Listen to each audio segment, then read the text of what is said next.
പ്രിയപ്പെട്ട മുഅ്മിനീങ്ങളെ, പ്രിയ വിദ്യാർത്ഥിനികളെ,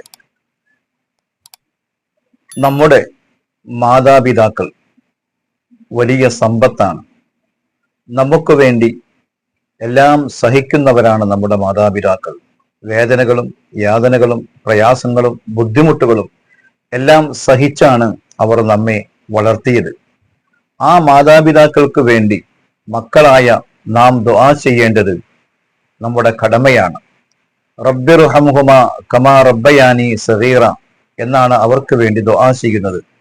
റഹ്മാനായ അല്ലാഹുവേ, എൻ്റെ മാതാപിതാക്കൾ എന്നോട് എൻ്റെ ചെറുപ്രായത്തിൽ എന്നോട് കരുണ ചെയ്തതുപോലെ അവർക്കും നീ കരുണ ചെയ്യണമേ എന്നുള്ള പ്രാർത്ഥനയാണ് നാം പ്രാർത്ഥിക്കേണ്ടത്.